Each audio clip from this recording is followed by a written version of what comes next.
வணக்கம். உங்கள் சிநேகிதி மாலதி மகாதேவன். இன்னைக்கு நம்ம இந்த வீடியோவில் பார்க்க போகிறது, நான் எழுதின ஒரு குட்டி கதை. கதையோட தலைப்பு அதே கண்கள். வாங்க கதை கேட்கலாம். கல்லூரியிலிருந்து வீடு திரும்பிய மஞ்சுளா தன் செருப்புகளை உதறிவிட்டு வீட்டினுள் நுழைந்தாள். மேஜை மேல் தோல் பையை போட்டுவிட்டு நிமிர்ந்தவள் டைனிங் ரூமிலிருந்து வந்த பேச்சுக்குரலை கேட்டு சற்றே தயங்கி நின்றாள். அண்ணாவும் அண்ணியும் இப்போ சேலத்தில் இருக்காங்க. அண்ணாவுக்கு 2 வருஷத்துக்கு முன் தான் அந்த ஊருக்கு ட்ரான்ஸ்ஃபர் ஆச்சு. புதிதாக ஓர் ஆண் குரலும் அதைத் தொடர்ந்து அவள் அம்மா பேசுவதும் கேட்டது.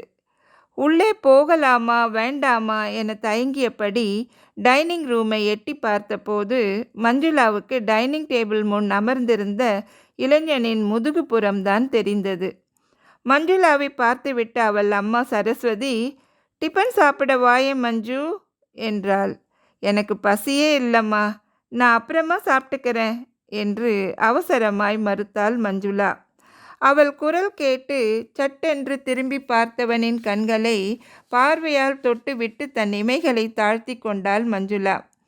அந்த கண்கள், அவனுடைய அழகிய கண்கள், அவளை வெகுவாக தடுமாறு செய்தன. தன் படுக்கையில் வந்து சாய்ந்த மஞ்சுளாவுக்கு சாப்பிட்டு விட்டே வந்திருக்கலாம் அப்படின்னு தோன்றியது. பசி அவள் வயிற்றை கிள்ளியது. அவள் நினைவுகள் அந்த புதியவனையே, அதிலும் அவன் கண்களையே சுற்றி சுற்றி வந்தன. அவனுடைய கண்கள், அந்த அழகிய கண்கள், அதில்தான் என்ன பளபளப்பு! கண்கள் கூட சிரிக்குமோ? அதிலும் இத்தனை அழகா! எதிரில் இருப்பவர்களை பிடுங்கி விடுவதைப் போல் இவ்வளவு அழகாய் கவர்ச்சியாக கூட கண்கள் இருக்குமோ? அருண் வேலை தேடிக்கொண்டிருக்கும் ஒரு பட்டதாரி. இப்போது சென்னைக்கு வந்திருப்பது கூட ஒரு இன்டர்வியூவை அட்டென்ட் செய்வதற்காக தான். அவனுக்கு ஓர் அண்ணா, 2 தங்கைகள். மஞ்சுளாவுக்கு தூரத்து சொந்தம். இதெல்லாம் அவள் அம்மா மஞ்சுளா டிஃபன் சாப்பிட உட்கார்ந்த போது அவளிடம் சொன்னது. அருண் அவள் வீட்டில் 2 நாட்கள் தங்கியிருந்தான். அவள் எதிர்படும் போது அவனும், அவன் எதிர்படும் போது அவளும் வேகமாய் வேறு இடத்திற்கு நழுவி விடுவார்கள். ஆனால் அவனுடைய அந்த அழகிய கண்களை மீண்டும் மீண்டும் பார்க்க வேண்டும் என்ற ஆசை அவள் நெஞ்சில் நிலைத்திருந்தது. எப்படியும் பார்த்தாகணும். எப்படி, எப்போது? மஞ்சுளா தவித்து போனாள். மறுநாள் அவள் அம்மாவிடம் தலை பின்னி கொண்டிருந்த போது ஊருக்கு கிளம்பிய அருண் அவர்களிடம் சொல்லி கொண்டு கிளம்ப அங்கு வந்தான். அவனை, அவன் கண்களை இம்மியும் விடாது அப்படியே படம் பிடித்து வைத்து கொள்ள வேண்டும் என எழுந்த தாபம் மஞ்சுளாவை தைரியமாக அருணை நிமிர்ந்து பார்க்க வைத்தது.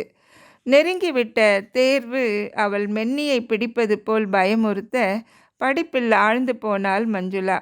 ஆனாலும் அருணின் சிரிக்கும் கண்கள் பல நேரங்களில் மஞ்சுளாவின் சிந்தையை சித்திரவதை செய்யவே செய்தன. அதன் பின் 4-5 முறை வேலை விஷயமாக அருண் சென்னை வந்து போய்விட்டான். மஞ்சுளாவுக்கு கூட அருணுடன் நேருக்கு நேர் பேசும் தைரியத்தை ஆசை அளித்திருந்தது. அன்றைய தபாலில் வந்திருந்த கல்யாண பத்திரிகையை எடுத்து வந்து நடேசனிடம் காட்டினாள் சரஸ்வதி. சேலத்தில் நடக்க போகிற வசுமதியோட கல்யாணத்தை பார்த்துட்டு அப்படியே நம்ம அருணோட வீட்டுக்கும் போயிட்டு வரேங்க. அவனும் வரும்போதெல்லாம் கூப்பிட்டுட்டு போகிறான். அதே ஊரில் கல்யாணம். அவ்வளவு தூரம் போயிட்டு எப்படி நேராக வந்துடுறது? என் அண்ணா தான், அதான் அருணோட அப்பா தான் என்ன நினைப்பார்? அதனால் நானும் மஞ்சுளாவும் போயிட்டு வரோம். இதுவரை செய்தித்தாளில் முகத்தை புதைத்து கொண்டிருந்த நடேசன், சரி சரி போயிட்டு வா என்று சத்தமாக சொன்னார். என்னமோ நான் வேண்டான்னு சொல்லிட்டா அப்படியே போகாமல் இருந்துடுவாளா என்ன? அதற்கு எதற்கு இத்தனை சமாதானங்கள் என்று மெல்ல முணுமுணுத்தபடி பேப்பரை கீழே போட்டுவிட்டு குளிக்க எழுந்து போனாள். அவர் சொன்னது மட்டும் சரஸ்வதியின் காதில் விழுந்திருந்தால் இந்நேரம் வீட்டில் ஒரு பிரளயமே உருவாகி இருக்கும். டிஃபன் சாப்பிட உட்கார்ந்த நடேசன், மஞ்சுளாவும் உன்னோட கல்யாணத்துக்கு வராளா என்று கேட்டார். ஆமாம், அவளும் தான் என்னோட வரா. நீங்கள் ஆஃபீஸுக்கு போயிட்டு லேட்டாக வருவீங்க. இங்கே வீட்டில் அவளுக்கு யார் துணையாக இருப்பது? அதனால தான் அவளையும் கூப்பிட்டுட்டே போகிறேன். ஒரு 2 நாள் நீங்கள் ஹோட்டலில் சாப்பிட்டுக்கங்க. கல்யாணத்துக்கு அருணோட அப்பாவும் அம்மாவும் வந்திருந்தார்கள். கல்யாணம் முடிந்து கிளம்புகையில் தங்களோடு மஞ்சுளாவையும் அவள் அம்மாவையும் உடன் அழைத்துச் சென்றார்கள்.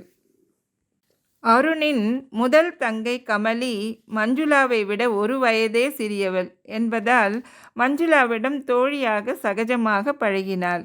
2வது தங்கை சுபாவத்தில் கொஞ்சம் சங்கோஜி என்பதால் இவர்களோடு அவ்வளவாக ஒட்டவில்லை. அருணுடைய அம்மா சிவகாமி சாதுவாகத்தான் தெரிந்தாள். மஞ்சுளாவின் அம்மாவுக்கு அவளை மிகவும் பிடித்திருக்க வேண்டும்.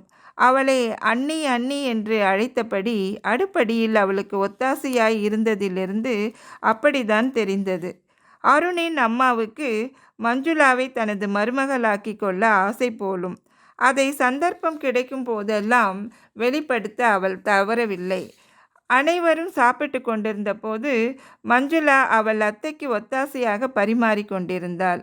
நீயும் உட்கார்ந்து சாப்பிடு மஞ்சுளா, நீ இந்த வீட்டுக்கு நிரந்தரமாக வந்ததுக்கப்புறம் நீ தானே இதெல்லாம் செஞ்சாகணும். அருணின் அம்மா சிவகாமி அப்படி சொன்னபோது சரஸ்வதி சிரித்ததிலிருந்து இந்த ஏற்பாட்டை அவள் எப்போதோ ஏற்றுக்கொண்டிருந்தது தெரிந்தது. மஞ்சுளாவின் மலர் முகம் வெட்கத்தில் சிவந்தது. அவள் பெரிதாக புன்னகைத்தபடி அருணை ஏறிட்டு நோக்கியதில் அந்த கண்களின் ஒளியும் கவர்ச்சியும் கூடியிருந்தது தெரிந்தது. மஞ்சுளாவின் மீது அவன் கொண்டிருந்த ஆசையும் புரிந்தது. அன்று மாலை பொழுது மொட்டை மாடியில் நின்றபடி மஞ்சுளாவும் கமலியும் அரட்டை அடித்து கொண்டிருந்த போது அங்கு வந்த அருண், கமலி, உனக்கு எத்தனை முறை சொல்லியிருக்கேன் இப்படி இங்கே வந்து வேடிக்கை பார்த்துட்டு நிற்காதேன்னு. இல்லைண்ணா, போர் அடிச்சது, அதனால இருவரும் சும்மா இப்படி நின்று பேசிகிட்டு இருந்தோம். முதல்ல கீழே இறங்கி போங்க என்று சிடுசிடுத்தவன் வேகமாக அங்கிருந்து அகன்றான். மஞ்சுளா சற்றும் இதை எதிர்பார்க்கவில்லை. அவளுடைய முகம் அவமானத்தால் சிவந்தே போய்விட்டது. இந்த அண்ணா எப்பவும் இப்படி தான் மஞ்சுளா, இங்கே நிற்காத அங்கே நிற்காதேன்னு எதையாவது சொல்லிட்டு இருப்பான். அவனுக்கு எதற்கெடுத்தாலும் சந்தேகம். மஞ்சுளா மௌனமாக கீழிறங்கி கொண்டிருந்தாள். அருண் மீது அவள் கொண்டிருந்த மோகமும் இறங்கிவிட்டிருந்தது. அருணின் சந்தேக பார்வை அவள் நேசித்த அவனுடைய அழகிய கண்களை குரூரமாக மாற்றிவிட்டிருந்தது. அவனை திருமணம் செய்து கொள்ள வேண்டும் என்றிருந்த அவளுடைய ஆசை இப்போது சுத்தமாக துடைக்கப்பட்டிருந்தது. புற அழகை விட அக அழகு தான் ரொம்ப அழகு இல்லைங்களா? உங்களோட கருத்து என்ன? காமெண்ட் பாக்ஸில் சொல்லுங்கள், ஷேர் பண்ணுங்கள். இது வரைக்கும் நீங்கள் இந்த சேனலை சப்ஸ்கிரைப் பண்ணலைன்னா சப்ஸ்கிரைப் பண்ணுங்கள். கண்டிப்பாக உங்களுடைய ஆதரவு எனக்கு வேணும்.